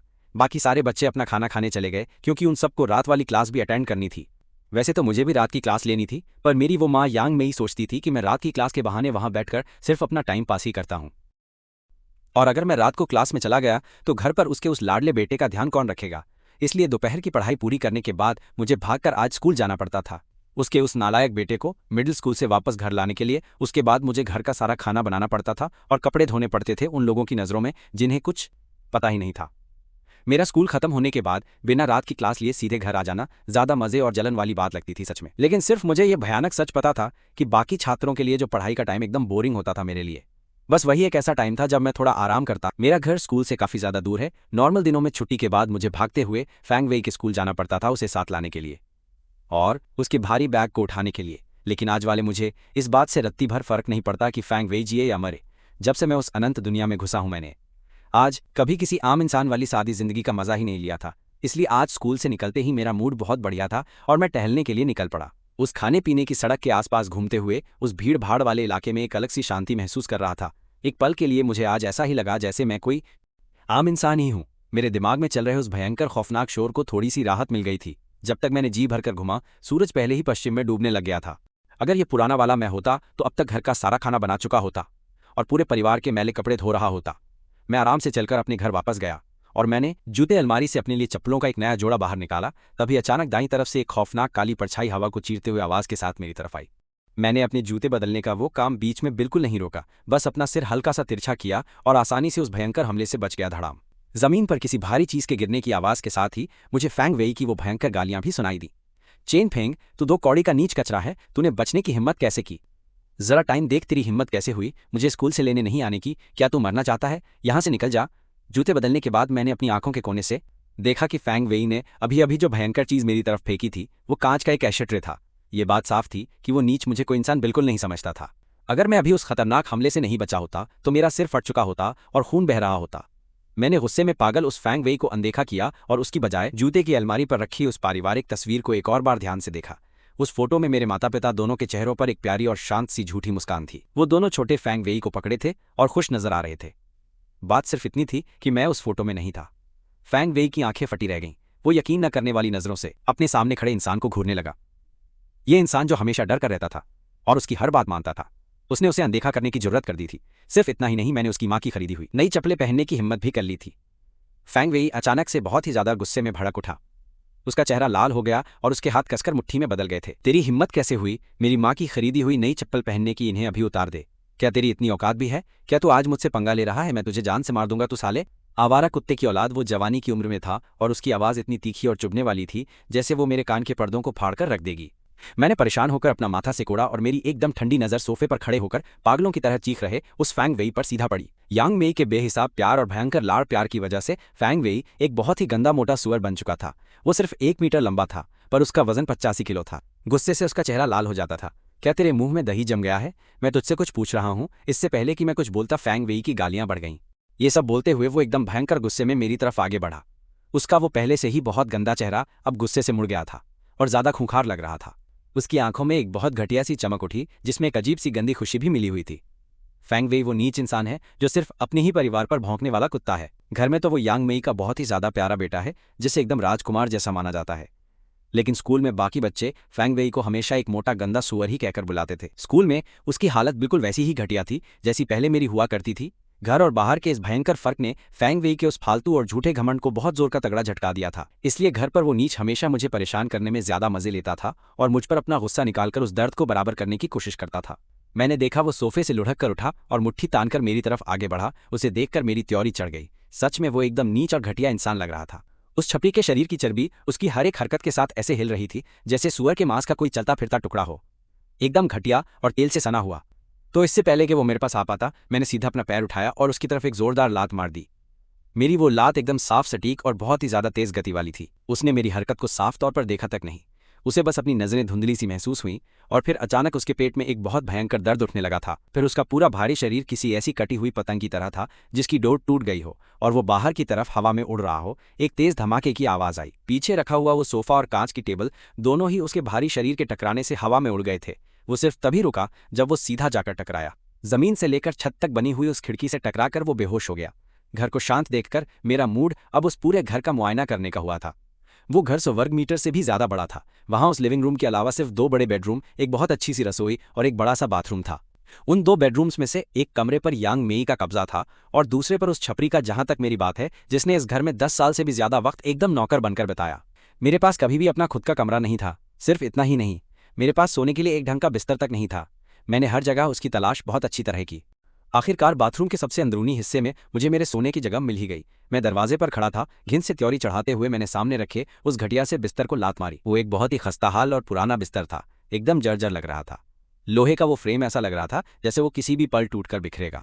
यही वो कबाड़ चीज थी जिसे पुराने बाजार से फेंक दिया गया था, एक ऐसा कचरा जिसे कबाड़ी वाला भी लेने से साफ मना कर दे। उसने पूरे 10 साल तक मेरा इसी घटिया जगह पर साथ निभाया। उस बिस्तर पर स्कूल के कुछ ऐसे यूनिफॉर्म रखे थे जिन्हें धो धोकर उनका रंग उड़ चुका था, कुछ हिस्से घिसकर फट भी चुके थे और साथ में एक गंदा सा बहुत ही घटिया कंबल था जिसका असली रंग अब लगभग पहचाना भी नहीं जा सकता था। बिस्तर के सिरहाने से ज्यादा दूर एस बड़ी ई की बाहर वाली मशीन नहीं थी जिसके ऊपर वाले हिस्से को मैं अपनी स्टडी टेबल बनाता था पक्का। उस पर स्कूल की कुछ मुड़ी तुड़ी किताबें पड़ी थीं और उसके आसपास बहुत सारा फालतू का अनशंट सामान भी एकदम लापरवाही से बस ऐसे ही वहां फेंका गया था, पूरी तरह से बेकार, जिससे वो पहले से ही तंग और छोटी सी जगह बहुत ही ज्यादा भीड़ भाड़ वाली और पूरी तरह से भसड़ वाली बन गई थी। वहां की हवा में एक बहुत घुटन भरी सी महक आ रही थी। पूरा कमरा इसी भयंकर बदबू में बुरी तरह से लिपटा हुआ था। मेरे दिमाग के अंदर बैठा सिस्टम अचानक से जोर जोर से सिसकने लगा। उहू की आवाज आई। यह सब कितना दुखद है। इस दुनिया का होस्ट सच में बहुत ही ज्यादा दयनीय हालत में था। मुझे नहीं पता कि उसने अपने आंसू पोंछने के लिए कब अपना वो नकली रुमाल निकाल लिया। रोने लगा। मुझे अपनी इस पिछली घटिया सी दुखद जिंदगी में कोई दिलचस्पी नहीं थी। मैं बाथरूम से बाहर निकला और सीधे उस औरत के कमरे में चला गया। मैंने बहुत ही सफाई से उसके सारे पैसे और कार्ड निकाल लिए। इस घर में 1 दशक से भी ज्यादा समय तक एक मुफ्त के नौकर की तरह बिताए गए। मेरे दिन बिल्कुल भी बेकार नहीं थे। सारे पैसे लेने के बाद मैंने अपनी मर्जी से वहां सब उन दोनों के कमरों का सारा फर्नीचर पूरी तरह से चकनाचूर कर दिया था। जैसे ही मैं कमरा छोड़ने वाला था तभी मुझे लिविंग रूम से एक बहुत तेज औरत की आवाज सुनाई दी। आह जियाओ बाओ, मेरे जियाओ बाओ, आखिर तुम्हें क्या हो गया है? अपनी माँ को इस तरह से मत डराओ, मदद करो, कोई तो आओ, जल्दी करो, उहू उहू मेरे प्यारे जियाओ बाओ, उठ जाओ। वो औरत काम से घर वापस आई थी और जैसे ही उसने घर का दरवाजा खोला वो अपने सामने का ये खौफनाक नजारा देखकर पूरी तरह से सन्न रह गई थी, एकदम पागल। घर ऐसा लग रहा था जैसे वहां बहुत भयंकर चोरी हुई हो और सारा सामान हर जगह बिखरा पड़ा था। कांच की टेबल और वो सोफा भी उल्टा पड़ा हुआ था। वहां का पूरा नजारा एकदम भसड़ जैसा था। उस औरत का दिल बैठ गया और उसने अपना फोन कसकर पकड़ लिया ताकि वो तुरंत पुलिस को फोन कर सके पक्का। हालांकि जैसे ही उसकी नजरें दूसरी तरफ घूमी, उसने एक ऐसा नजारा देखा जिससे उसकी आंखें गुस्से से जलने लगी। वो छपरी खून की उल्टी कर रहा था और किसी मरे हुए कुत्ते की तरह वहां एकदम बेजान पड़ा था। उसकी आंखें फटी की फटी रह गईं। उसने जोर से एक चीख मारी और जल्दबाजी में अपने हाथों का सारा सामान वहीं जमीन पर गिरा दिया। वो तुरंत दौड़कर अपने छपरी बेटे को गले लगाने गई और पागलों की तरह सिसकने लगी। जैसे कुछ याद आया हो, उसने अचानक अपना सिर घुमाया और मुझे घूरने लगी। उसका चेहरा एकदम खूंखार लग रहा था और वो जोर से दहाड़ी, चेन फैन, ओ चेन फैन, तुम कहाँ भाग गए? आवारा कुत्ते, तुमने मेरे बेटे का ये क्या हाल कर दिया है? कमीने, मैं तुम्हें नहीं छोड़ूंगी। मैं बड़े ही आराम से लिविंग रूम में चलकर वापस आया। मेरे चेहरे पर एकदम शांत और रिलैक्स भाव थे और मैं दीवार के सहारे खड़ा हो गया। वो मुझे बहुत ही गुस्से से घूरने लगी। उसकी वो खूंखार नजरें ऐसी लग रही थीं जैसे वो मुझे जिंदा चबा जाना चाहती हो, लेकिन मैंने उसकी तरफ बिल्कुल ध्यान नहीं दिया और बस अपने कानों को सहलाने लगा। उसकी तेज चीखों की वजह से मेरे कान अभी भी हल्के हल्के बज रहे थे। एक दिन से भी कम समय में 3-4 लोग मेरे मुंह पर जोर से चीख चुके हैं, बुरी तरह। मुझे सच में चिंता हो रही है कि कहीं मेरे सुनने की शक्ति ही खत्म ना हो जाए। चेन फैन, आवारा कुत्ते, क्या तुम बहरे हो? मैं तुमसे बात कर रही हूँ। क्या ये सब कुछ तुमने किया है? तुम्हारी मेरे बेटे को पीटने की हिम्मत कैसे हुई? इस वक्त उस औरत का दिमाग पूरी तरह से गुस्से से भर चुका था और वो सोचने समझने की अपनी सारी ताकत खो चुकी थी। उसे मुझमें कुछ भी अजीब या अलग बिल्कुल नहीं लगा। उसकी आंखों में सिर्फ उसका बेटा था जो जमीन पर पड़ा था और उसकी हालत बहुत ही ज्यादा खराब थी। हालांकि मैंने उसकी उन गालियों पर बिल्कुल भी ध्यान नहीं दिया और उसे एक नज़र देखना तक जरूरी नहीं समझा। मैंने उन दोनों के कमरों से छाना हुआ सारा सामान उठा लिया था और मैं वहां से जाने के लिए एकदम तैयार था। वो औरत बहुत देर तक चीखती रही और मुझे बिल्कुल अनसुना करते देखकर उसे आखिरकार समझ आ ही गया कि आज मैं बहुत बदला हुआ हूँ। मेरे इस कड़क रवैये ने उस औरत को और भी ज्यादा भड़का दिया था। उसने बहुत ही सावधानी से उस छपरी को नीचे लिटाया और गुस्से में खड़ी हो गई ताकि वो मुझे सबक सिखा सके। ओ आवारा कुत्ते, मैंने तुझे कुछ ज्यादा ही ढील दे रखी है। तेरी मुझे नजरअंदाज करने की हिम्मत कैसे हुई? मैं आज तुझे पीट पीट कर जान से मार दूंगी। उस औरत का चेहरा बहुत खूंखार लग रहा था और उसकी आंखें गुस्से से भरी थी। ऐसा बोलते हुए उसने मेरे चेहरे पर थप्पड़ मारने के लिए अपना हाथ उठाया। मैंने उसे अपनी बहुत ही ज्यादा झुंझलाहट वाली शक्ल दिखाई। जब से मैंने इस मनहूस घर में कदम रखा है, मेरे कानों को एक पल का भी सुकून नहीं मिला है। मेरे चेहरे पर पड़ने वाले उस थप्पड़ को देखे बिना ही मैंने एकदम सीधा और तेज वार किया और उसे लात मारकर पास की दीवार पर दे मारा, जिससे टीवी टूट गया। वो अपना पेट पकड़कर कराहते हुए बहुत जोर से चीखी। उसका चेहरा कागज की तरह पीला पड़ गया था और आंखों में खौफ साफ दिख रहा था। मैंने नीचे जमीन पर गिरी हुई उस औरत को घूर कर देखा। मेरी आंखों में बिल्कुल कोई भावना नहीं थी, जैसे किसी लाश को देख रहा हूं। वो नजर सर्दियों की बर्फ जितनी ठंडी थी जिससे किसी की भी रूह कांप जाए। उसने मेरी उस खौफनाक नजर को महसूस किया और उसके दिल में भयंकर डर बैठ गया था। वो मुझे जोर जोर से गालियां देने वाली थी, लेकिन मेरे उस डरावने और एकदम शांत चेहरे को देखने के बाद उसकी सारी गालियां उसके गले में ही अटक कर रह गईं और उन्हें बाहर निकालने की उसकी बिल्कुल भी हिम्मत नहीं हो रही थी। मैं धीरे धीरे उस औरत की तरफ बढ़ा और मेरे हर कदम में खौफ का एहसास साफ था। उसने मुझे धीरे धीरे अपने करीब आते हुए देखा तो उसके दिल का डर बहुत ही ज्यादा बढ़ने लगा। वो बिना सोचे समझे बस मुझसे पीछे हटना चाहती थी, लेकिन उसके पीछे केवल एक बहुत मजबूत दीवार थी। उसने बहुत ही अजीब तरीके से अपना चेहरा दूसरी तरफ घुमा लिया ताकि वो मेरी घुटन भरी नजरों से बच सके। मैं उस औरत के ठीक सामने जाकर खड़ा हुआ और बहुत ही आराम से नीचे बैठ गया। मेरे चेहरे के भाव पढ़ना नामुमकिन था। वो घबराहट में थूक निकल रही थी और उसके पेट का वो भयंकर दर्द उसे बार ये याद दिला रहा था कि अब मैं पूरी तरह से बदल चुका हूं। उसकी नजरें इधर उधर भटक रही थीं क्योंकि उसमें मेरी आंखों में देखने की हिम्मत नहीं थी। उसकी आवाज बुरी तरह से कांप रही थी। चेन चेन फैन, तुम मेरे साथ ऐसा बर्ताव बिल्कुल नहीं कर सकते।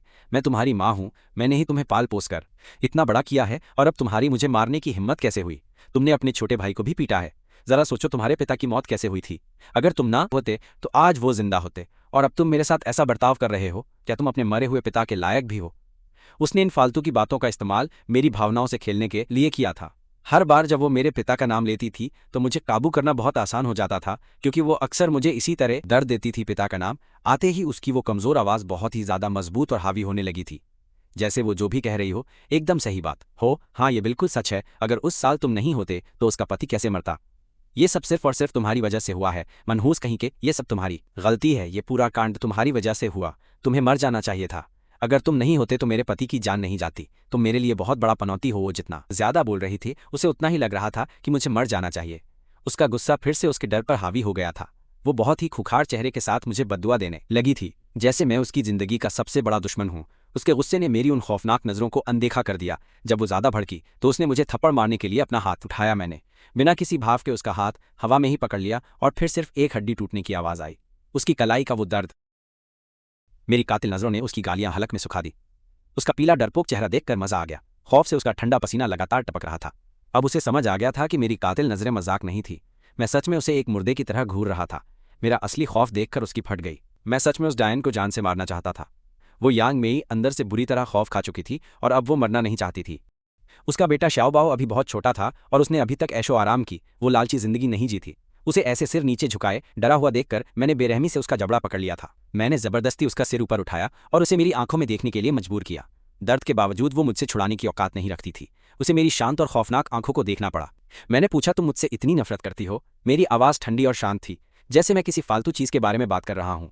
मेरा रूप देखकर उसका सिस्टम हैंग था। क्या तुम्हारी नफरत की वजह यह है कि मेरे कारण तुम्हारे पति की मौत हुई, या सच ये है कि मैं कभी तुम्हारा बेटा था ही नहीं? ये सुनकर उसके दिमाग का दही हुआ। मेरा ये सवाल उसके कानों में हथौड़े की तरह लगा, जिससे वो सुन्न पड़ गई। खौफ से उसकी आंखें फटी रह गईं और सांस गले में अटक गई। मुझे मजा आ रहा था। मैंने उसका सिस्टम फाड़ दिया। जो चुड़ैल नजरें चुरा रही थी, उसकी आंखें मेरे चेहरे पर जम गई, होंठ कांप रहे थे, पर मुंह से बिल्कुल आवाज नहीं निकल रही थी। उसे समझ आ गया कि मुझे उसका सच पता है। वो चुड़ैल सोच रही थी कि मुझे ये कैसे पता चला। उसके दिमाग में भसड़ मच चुकी थी। जो राज उसने दुनिया से छिपा कर रखे थे, आज मैंने उन सबको नंगा कर दिया। वो नीच औरत चिल्लाते हुए बोली, तुम मेरे बेटे हो? ये तुम कैसी पागलों वाली फालतू बातें कर रहे हो?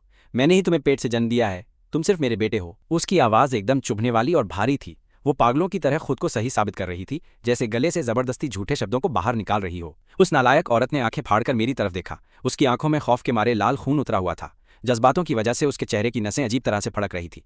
वो खूंखार और भयानक लग रही थी। उसकी फटी हुई आवाज़ लगातार और भी ज्यादा तेज होती जा रही थी, जैसे ऐसा करने से वो अपने घटिया झूठ को दुनिया के सामने सच साबित कर देगी। लेकिन उसके इस ड्रामे का मेरे ऊपर कोई असर नहीं हुआ और मेरे चेहरे पर कोई भाव नहीं था। मैंने उस मक्खन चोर औरत का टूटा हुआ हाथ पकड़ा और उसके चेहरे के सामने कर दिया। मैंने कहा, अपना ये भद्दा अंगूठा देख रही हो तुम्हारा और तुम्हारे उस मरे हुए पति का अंगूठा किसी नॉर्मल इंसान से एक हिस्सा छोटा और मोटा है, जो देखने में एकदम घटिया लगता है। ये एक ऐसी बीमारी है जो पक्का तुम्हारी अगली पीढ़ी में भी जाएगी। तुम्हारे उस लाडले छपरी बेटे की उंगली भी बिल्कुल तुम्हारे जैसी ही है, लेकिन मेरी नहीं। इसके पीछे का मतलब मुझे तुम्हें समझाने की कोई जरूरत नहीं है। ये कड़वा सच सुनकर उसका शरीर बुरी तरह कांपने लगा। वो अपनी खुरदरी उंगलियों को घूर रही थी और शर्म के मारे उन्हें छिपाने के लिए पीछे की तरफ खींचना चाहती थी। उसकी सांसें और भी ज्यादा तेज होने लगी थी, जैसे वो अब किसी भी पल घबराहट से घुटकर मर जाएगी। खौफ के मारे उसके फटे हुए होंठ अनजाने में ही कांप रहे थे। वो डायन अभी भी अपनी बात पर अड़ी थी और बोली, तुम बकवास कर रहे हो। मैंने ही तुम्हें पैदा किया है, तुम मेरे ही खून हो, मैं तुम्हारी माँ हूँ। मुझे छोड़कर जाने की जरूरत मत करना। ये सपने देखना छोड़ दो। मैं बस शांति से उस पागल और घबराई हुई औरत को देख रहा था। मेरी आंखों में उसके लिए कोई भी दया या हमदर्दी का भाव बिल्कुल भी नहीं बचा था। मैंने कहा, तुम्हें हमेशा से पता था कि मैं तुम्हारा सगा बेटा नहीं हूँ,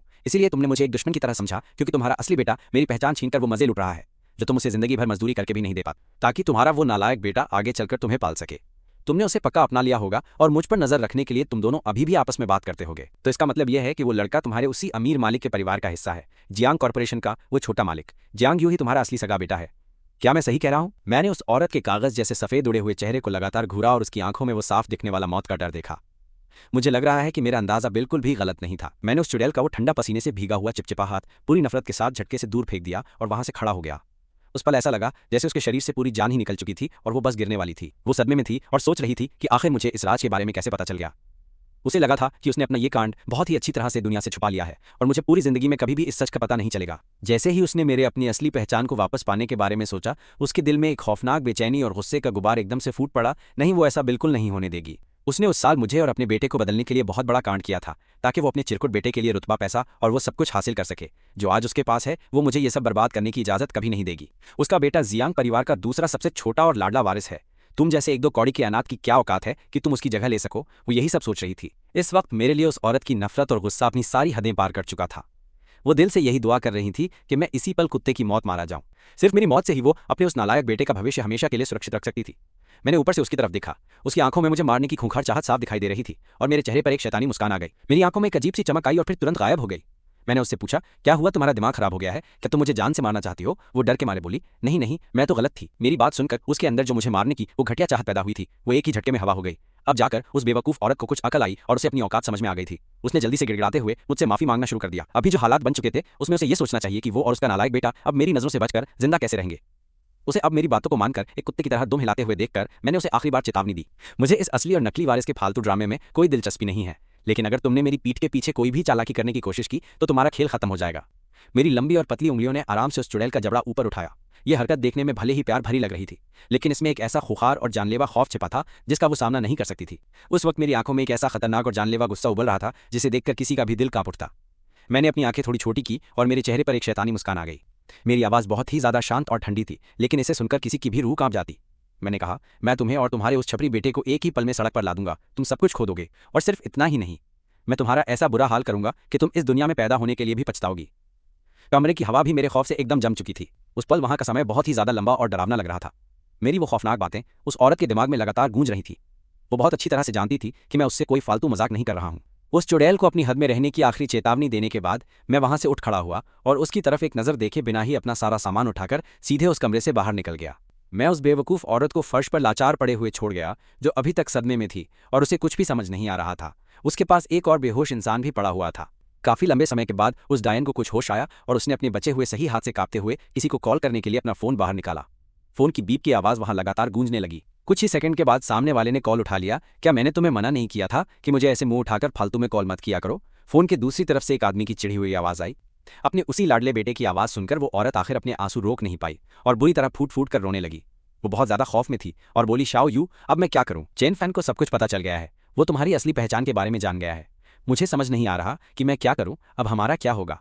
तभी फोन के दूसरी तरफ से कुछ गिरने की तेज आवाज आई। उस तरफ बैठा वो झांग यू ये बात सुनकर पूरी तरह से हिल गया और घबराहट में उसने अपनी चाय का कप नीचे गिरा दिया। उसके पास अपने कपड़ों पर लगे चाय के दाग पोंछने तक का समय नहीं था। वो तुरंत भागकर बाथरूम में गया और अंदर से दरवाजा बंद करके घबराते हुए पूछने लगा, उसे ये सब कैसे पता चला? क्या तुमने कहीं पर कोई गलती की थी? तुम इतनी बड़ी बेवकूफ कैसे हो सकती हो? झांग यू की गालियां सुनकर वो औरत फूट फूट कर रोते हुए उसे सफाई देने लगी। नहीं शाओयू, मेरी कोई गलती नहीं है, मैंने कुछ नहीं किया। ये बोलकर वो और भी तेज रोने लगी थी। मेरी कोई भी गलती नहीं है, मैंने उसे कुछ भी नहीं कहा। शाओयू, मेरी बात का विश्वास करो, मैं सच कह रही हूँ, मैंने कुछ नहीं किया। वो सब उसने खुद अपने आप ही पता लगा लिया है। उसने ये फालतू बकवास की कि मेरी और तुम्हारे उस घटिया बाप की उंगलियां एकदम छोटी और मोटी हैं। उसने कहा, ये कोई ऐसा पक्का वाला जीन है जो बच्चों में आता ही है। तुम और शियाओ बाओ। फिर उसने सही अंदाजा लगा लिया कि उसे बचपन में ही बदल दिया गया था। अब मैं क्या करूं शियाओ यू, हम लोग अब क्या करने वाले हैं? उस नीच झांग यू ने ये सारी भसड़ सुनी तो अंदर ही अंदर उसका दिल खौफ से एकदम ठंडा पड़ गया। उसने अपने अंगूठे को एकदम ध्यान से देखा। वो सच में एक आम इंसान के अंगूठे से काफी छोटा था और झांग परिवार में किसी की भी उंगलियां ऐसी बिल्कुल नहीं थी। झांग यू ने अपने अंगूठे को बहुत ही जोर से मुट्ठी में दबा लिया। उसकी आंखों का वो भयंकर गुस्सा एकदम साफ दिख रहा था। सब दो कौड़ी के कचरे हैं उसके वो घटिया माँ बाप। एक तो उनके पास पैसा या टैलेंट नहीं है और उनके जीन भी इतने बेकार हैं। उसकी माँ ने सिर्फ एक ही काम एकदम सही किया था, जो बचपन में मुझे बदलकर वहां रख दिया। अब हम क्या करें? मुझे क्या पता कि अब हमें क्या करना चाहिए। ये सारा रायता सिर्फ तुम्हारी वजह से ही फैला है। ये सब सिर्फ और सिर्फ तुम्हारी ही बड़ी गलती का खौफनाक नतीजा है। मैंने तुम्हें शुरू में ही कहा था कि जब वो छोटा था तभी उसे मारकर इस कांड को हमेशा के लिए खत्म कर दो, पर तुमने तब आखिर क्या किया? तुम उसे अपने उस नालायक बेटे की सेवा करने के लिए जिंदा रखना चाहती थी। अब खुद अपनी आंखों से देखो, उसे सब सच पता चल गया है और तुम मुझसे पूछ रही हो। जब यांग में झांग परिवार में नौकरानी बनकर काम करने आई थी तो झांग यू को पूरा सच पता था। सिर्फ 7-8 साल की उम्र में ही उसने एक खौफनाक सुझाव दिया था कि वो औरत कुछ ऐसे खतरनाक हादसे करवाए जिससे मेरी जान चली जाए। लेकिन उस वक्त क्योंकि यांग मेई को काम पर जाना पड़ता था, इसलिए उसके पास उस फैंग वेई की देखभाल करने का कोई रास्ता नहीं था। इसलिए अपने उस लाडले बेटे को मुसीबत से बचाने के लिए उसने झांग यू की बात नहीं मानी। जब मैं यांग मेई के घर से बाहर निकला तो सड़क की कई दुकानें पहले ही बंद हो चुकी थीं। मैंने ऊपर आसमान की तरफ देखा और एक बहुत गहरी सांस ली। इस खुली हवा में उस मनहूस बदबू का कोई नामो निशान बिल्कुल भी नहीं था और ना ही यांग मेई के घर वाले उस एकदम घटिया परफ्यूम की कोई महक थी, बल्कि पेड़ों और गीली मिट्टी की एक बहुत ही ताज़ी खुशबू थी जो पूरी तरह साफ थी। मुझे बिल्कुल ऐसा महसूस हो रहा था जैसे मेरी इस पूरी तरह से अपाहिज हो चुकी पुरानी जिंदगी में कोई बड़ी दरार आ गई हो और मैं आखिरकार एक साफ असली हवा में सांस ले रहा हूँ। तभी अचानक हवा का एक बहुत ही हल्का सा झोंका वहां से गुजरा और मुझे उस हवा में किसी के शुक्रिया कहने की आवाज़ सुनाई दी। वो आवाज़ रुक रुक कर मेरे कानों में आ रही थी, जैसे वो मेरे दिल की सबसे गहरी गहराइयों से एकदम बाहर निकल रही हो। शायद मेरे शरीर के पुराने मालिक ने अपने सपने में भी नहीं सोचा था कि जिस आज़ादी के लिए वो हमेशा से इतनी बुरी तरह तरसता रहा था वो इतनी आसानी से उसे मिल सकती है। मैंने उस यांग मेई का बटुआ हिलाया और उसके घर की एकदम उल्टी दिशा में चल दिया। जब तक मैंने अपने रहने के लिए एक बहुत शानदार होटल खोजा तब तक सुबह हो चुकी थी। मैंने बिना सोचे पूरे 1 महीने के लिए सीधा सबसे महंगा कमरा बुक कर लिया। जब से मैंने उस यांग मेई के सामने अपनी असली पहचान बताई थी तब से मेरे सिस्टम का दिमाग हैंग हो गया था, क्योंकि मैंने उस खौफनाक छुपी हुई कहानी का ताला बहुत आसानी से खोल दिया था। मेरा सिस्टम पूरी तरह सदमे में था। काम शुरू करने वाले एक नए सिस्टम के लिए ये सच में बहुत तगड़ा झटका था। ये तो 10 अरब की बड़ी लॉटरी जीतने से भी काफ़ी ज़्यादा मुश्किल काम था। एक ऐसी छुपी हुई कहानी का खुलना उसके लिए किसी चमत्कार से कम नहीं था। उसे यकीन नहीं हुआ कि मैं इसे इतनी आसानी से खोल सकता हूँ। कौन कहता है कि उसका ये पागल होस्ट सबसे बेहतरीन नहीं है? मैं सच में बहुत ही ज़्यादा कमाल का हूँ। वो मुझसे बहुत खुश था, खासकर जब उसने अपना बात करने वाला खास सिस्टम चैनल एकदम झटके से खोला था। हमेशा की तरह उसका वो नंबर और कमाल का इनाम जो उसने अभी हासिल किया था वो पूरी स्क्रीन पर एक बहुत शानदार खबर की तरह तेज़ी से चल रहा था। उसे जानबूझकर बड़े और पीले रंग के अक्षरों में दिखाया जा रहा था। ये एक ऐसी गजब की इज्जत थी जो सैकड़ों सालों से काम कर रहे किसी पुराने सिस्टम को भी इतनी आसानी से बिल्कुल नहीं मिलती थी। होस्ट, तुमने तो वो खौफनाक छुपी हुई कहानी का बड़ा ताला खोल दिया। हे भगवान, मुझे पहले से ही पता था कि मैंने अपने लिए किसी गलत इंसान को बिल्कुल भी नहीं चुना है। मेरे शांत और आराम करते हुए दिमाग पर सिस्टम की उस तीखी चीख ने हमला कर दिया, जिससे मेरा सिर दर्द से फटने लगा था। अपना ये बकवास मुंह बंद रख। मेरी डांट खाने के बाद उस सिस्टम ने घबराकर अपना वो छोटा सा मुंह तुरंत बंद कर लिया। वो अभी भी बहुत ज्यादा खुश था और उस इलेक्ट्रॉनिक जगह में पागलों की तरह उछल कूद मचा रहा था। सिस्टम की अचानक वाली चीख ने मेरे सिर में सच में तेज दर्द कर दिया था। ये छुपी हुई कहानी क्या होती है? खुशी के मारे सिस्टम की वो अजीब सी रोबोट वाली आवाज एकदम कांप रही थी। उसने अपना चेहरा पकड़ा हुआ था और वो पूरी तरह पागल हो रहा था। छुपी कहानी किसी गेम के बड़े सरप्राइज जैसी है। इसे खोलने की शर्तें ना सिर्फ बहुत अजीब होती हैं, बल्कि ये मौके बहुत कम मिलते हैं। अगर तुम इसका ताला खोल लेते हो तो ये सिर्फ इज्जत की बात नहीं है, बल्कि इसके साथ एक बहुत ही ज्यादा खतरनाक और भारी भरकम इनाम मिलता है। ये मजे की बात है कि पहली बार इस छुपी हुई कहानी को खोलने का वो शानदार इनाम अभी भी तुम्हारे मैसेज वाले डिब्बे में ही पड़ा हुआ है। रुको, मैं इसे तुम्हारे लिए बाहर निकालता हूँ। इतना कहते ही सिस्टम ने अपना पूरा कंट्रोल पैनल खोला, उस मैसेज वाले डिब्बे पर क्लिक किया और वो सारे खूंखार इनाम मेरी आंखों के एकदम सामने लाके रख दिए। 1000 पॉइंट जमा करने वाला एक खास कार्ड जिससे कोई भी इच्छा पूरी हो सकती है, समय को पीछे करने वाले 10 कार्ड, हर ताला खोलने वाली एक चाबी और मिशन पूरा करने वाले पूरे 5 कार्ड। इन सब के अलावा होस्ट, तुमने समय से पहले ही इस सिस्टम की पूरी दुकान का ताला भी खोल दिया है। तुम्हें ये बात पता होनी चाहिए कि इस सिस्टम की दुकान को खोलने के लिए मुख्य मिशन को कम से कम आधे से ज्यादा पूरा करना होता है। हम जैसे नए लोगों के लिए जिन्होंने अभी शुरुआत की है, ये सच में एक गजब का और भारी वाला फायदा है। तुम दुकान से अपनी पसंद की कोई भी गजब चीज हासिल कर सकते हो। वो सिस्टम इन शानदार इनामों को देखकर खुशी के मारे इतना ज्यादा पागल हो गया था कि उसके मुंह से पानी टपकने लग गया था। अगर मेरा होस्ट इस पूरे गेम को आसानी से जीत लेता है तो क्या इस गेम को पार करने का इनाम इससे भी ज्यादा खतरनाक नहीं होगा? सिस्टम की अब इससे ज्यादा आगे सोचने की कोई औकात बिल्कुल नहीं थी। उसे डर था कि उसकी और ज्यादा लार टपकने लगेगी। उसने मुझे लालच देना एकदम जारी रखा था। होस्ट, मेरी तरफ देखो। जैसे उदाहरण के लिए इच्छा पूरी करने वाला ये शानदार कार्ड, जब तक तुम शांति से उस चीज के बारे में सोचते हो जिसकी तुम्हें जरूरत है, ये उसे सामने खड़ा कर सकता है एकदम पलक झपकते ही। और उन दूसरी चीजों का तो क्या ही कहना, जैसे समय को पीछे करने वाला कार्ड या हर ताला खोलने वाली चाबी। मैं तुम्हारे लिए इस सिस्टम की पूरी दुकान खोलता हूँ ताकि तुम खुद देख सको। यहाँ हमारे पास दांत साफ करने वाली एक छोटी सी तीली से लेकर दुनिया तबाह करने वाले परमाणु हथियार तक सब कुछ है। हमारे पास हर एक चीज है। क्या तुम सच में इतनी बुरी तरह चाहते हो कि मैं इस छुपी कहानी पर काम करूं? मुझे लगता है कि अगर मैं गेम जीत गया तो तुम्हारा इनाम पक्का मेरे इनाम से ज्यादा होगा, है ना? मैंने सिस्टम के सारे छुपे हुए लालची इरादों को एकदम सही पकड़ लिया था और अब वो आगे कुछ बकवास नहीं करना चाहता था। उसे बिल्कुल उम्मीद नहीं थी कि मैं ये समझ जाऊंगा। यह सच है कि अगर मैंने छुपी कहानी को पार कर लिया तो वो न सिर्फ खुद को ताकतवर बना पाएगा, बल्कि अपने लेवल को भी बहुत आसानी से बढ़ा लेगा और वो एक बहुत ही ऊंचे लेवल का सिस्टम बन जाएगा। अगर मैं हार गया तो मरने वाला इंसान मैं ही होऊंगा। ज्यादा से ज्यादा दूसरे सिस्टम मिलकर सिर्फ उसका मजाक उड़ाएंगे जो उसे सहना पड़ेगा। सीधे शब्दों में कहूं तो इस पूरे लफड़े में उसका सिर्फ और सिर्फ फायदा ही था और कोई नुकसान बिल्कुल नहीं था। थोड़ी देर बीत जाने के बाद भी उस सिस्टम ने कोई जवाब नहीं दिया। मैंने मजे लेते हुए ताना मारा और कहा, अगली बार किसी के खिलाफ कोई घटिया चाल चलने से पहले इतनी बड़ी बेवकूफ़ी मत करना। अब मेरे सामने मरने का फालतू नाटक मत कर, समझे? चल अब मुझे वो छुपी हुई कहानी दिखा। सिस्टम ने कुछ नहीं बोला। उसने बस चुपचाप मेरे सामने वो कहानी खोलकर रख दी। फिर वो सिकुड़कर पीछे एक कोने में जाकर एकदम छुप गया ताकि वो चुपके से मुझ पर नजर रख सके। उसने अभी भी हार नहीं मानी थी। मैंने उस सिस्टम को एकदम अनदेखा किया और खुद ही उस कहानी पर नजर दौड़ाई।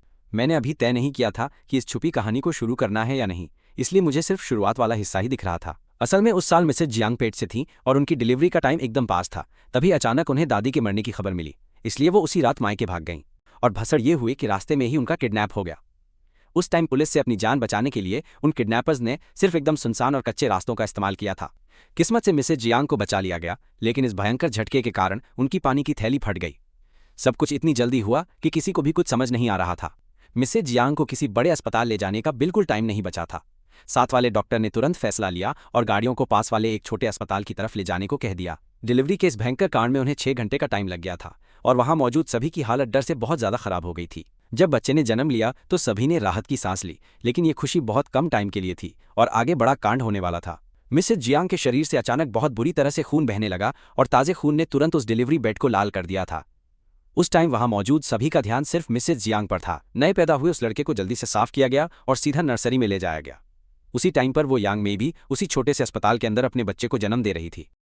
क्योंकि उसकी सेहत एकदम बढ़िया थी, इसलिए बच्चा पैदा करने के बाद भी उसमें ये पूछने की ताकत बची थी कि आखिर कौन सी अमीर औरत यहाँ अपना बच्चा पैदा करने आई है। जब उसे पता चला कि जियांग ग्रुप के जियांग परिवार की औरत ने एक हादसे के कारण यहाँ जन्म दिया है और उसका भी एक बेटा ही हुआ है, तो यांग मेई का दिमाग खराब हो गया। मिसेज जियांग के उस कमरे को देखकर जहां बहुत सारे लोग जमा थे और दूसरी तरफ उस नर्सरी को देखकर जहां काम करने के लिए सिर्फ एक ही नर्स मौजूद थी, यांग मेई के आंखों के भाव लगातार बदल रहे थे। आखिर में उसकी नजर एकदम पक्की हो गई। उसे अचानक किस्मत का वो बड़ा इशारा समझ आ गया था जो उसे कुछ नीच काम करने को कह रहा था। उस अस्पताल में यांग मेई की बहन एक नर्स थी, सभी का पूरा ध्यान मिसेज जियांग पर होने का सीधा फायदा उठाते हुए उसने अपना एक तगड़ा प्लान बनाया था। वो चुपके से अपनी बहन के कमरे में गई, नर्स की ड्रेस ढूंढी और उसे पहन लिया। उसने मास्क लगाया और फिर सीधे उस नर्सरी की तरफ चली गई थी। जाकर बोली कि यांग मेई के बिस्तर से बच्चे को ले जाने का टाइम हो गया है। उस नर्स को उसकी हरकत पर बिल्कुल भी शक नहीं हुआ था। मिसेज जियांग की खराब हालत के कारण अस्पताल ने पहले ही बाकी जगहों से नर्सों को मदद के लिए बुला लिया था, इसलिए उसने यांग मेई को अंदर जाने दिया। यांग मेई ने अपने बेटे को देखा और उसके बगल में मिसेज जियांग का बेटा लेटा था। उसका दिल जोर से धड़क रहा था, हाथ कांप रहे थे, लेकिन वो काम तेजी से कर रही थी। उसने दोनों बच्चों का सारा सामान आपस में बदल दिया। उसने अपने बेटे को आखिरी बार देखा, फिर मिसेज जियांग के बेटे को उठाया और बाहर चली गई। यांग मेई के हाथ बुरी तरह कांप रहे थे। उसने गोद में उस बच्चे को नीचे देखा। वो उसका बच्चा नहीं था, बल्कि जियांग परिवार का असली वारिस था। वो बच्चा गहरी नींद में सो रहा था। उसे बिल्कुल नहीं पता था कि उसकी किस्मत हमेशा के लिए बदल चुकी थी। एक पल के लिए यांग मेई को पछतावा हुआ कि अगर वो पकड़ी गई तो उसे पक्का सीधे जेल की हवा खानी पड़ेगी, लेकिन अगले ही पल उसने अपने दांत पीसे नहीं। अब वो पीछे नहीं हट सकती। उसे मिसेज जियांग की कलाई पर वो हीरे वाली चमकती घड़ी याद आ रही थी और उन लोगों की वो भीड़ याद थी। उसका बेटा अब जियांग परिवार का बेटा बन गया था। आगे चलकर वो सबसे बेहतरीन घर में रहेगा, सबसे अच्छे स्कूल में पढ़ाई करेगा और एकदम ऐश वाली जिंदगी जिएगा। और वो यांग मेई जियांग परिवार के असली वारिस की सगी माँ होने के नाते शायद एक दिन उस पैसे और भारी रुतबे के मजे भी लूट सकती थी। ये सोचते ही उसका दिल फिर से पत्थर का बन गया। उसने अपनी बाहों में उस बच्चे को कसकर पकड़ लिया, जैसे उसे डर हो कि कोई उसे छीनकर भाग लेगा। अगर तुम्हें किसी को दोष देना ही है तो खुद को दो, जो तुम इतने अमीर परिवार में पैदा हुए। उसने वापस अपने पुराने कपड़े पहने और अस्पताल के उस गलियारे के एक अंधेरे कोने में छिप गई। वो दूर से आते हुए उन कदमों की आवाज़ें, उन गाड़ियों की खड़खड़ाहट और डॉक्टरों के चिल्लाने की आवाज़ें साफ सुन रही थी। और आखिरकार उस बड़े वाले अस्पताल से वो एम्बुलेंस भी वहां पर आ ही गई थी। डॉक्टरों की टीम ने जल्दबाजी में मिसेज जियांग को वहां से बाहर निकाला और साथ ही उनकी बाहों में वो बेटा भी था। उन दोनों को एक बहुत ही अच्छे अस्पताल में ले जाया गया और किसी को इस कांड का पता नहीं चला। क्या घटिया और घिसी पिटी कहानी है। मैंने अपना ओपिनियन दिया मेरे लिए, तो ये बस एक कहानी थी, लेकिन उस चेन फैन के लिए ये उसकी बहुत छोटी और दर्द भरी जिंदगी थी। असल में वो ऐसा इंसान था जिसे बेहिसाब प्यार और बहुत इज्जत मिलनी चाहिए थी, लेकिन यांग मेई की वजह से सब बर्बाद हो गया था। क्या तुम्हें उसके लिए जरा भी बुरा नहीं लगता? सिस्टम अब पूरी तरह गुस्से में था और उसे चेन फैन के लिए बहुत बुरा लग रहा था। उसने अभी मेरे साथ इस कहानी का पहला हिस्सा देखा था और वो जितना ज्यादा इसे देख रहा था उसके दिल में गुस्से की आग उतनी ही तेज भड़क रही थी, जिसे वो रोक नहीं पा रहा था। ये सच में बहुत ही ज्यादा घटियापन है। मुझे समझ नहीं आता कि एक सिस्टम के अंदर इतनी ज़्यादा भावनाएं कैसे हो सकती हैं। मैंने अपनी बात रखी, अगर मैं उसकी जगह पर होता और मुझे ये पता चलता कि वो यांग मेई मुझसे प्यार नहीं करती, तो मुझे उसी वक्त शक हो जाता कि मैं उसका असली बच्चा नहीं हूँ। मैं अपनी पूरी छानबीन शुरू कर देता। वैसे भी उसने ये बात कभी नहीं छिपाई थी। हर बार जब वो जियांग परिवार के घर से वापस आती थी तो वो चेन फैन की तुलना जियांग यू से करती थी। इतनी बड़ी गलती होने के बाद भी उसे बिल्कुल शक नहीं हुआ।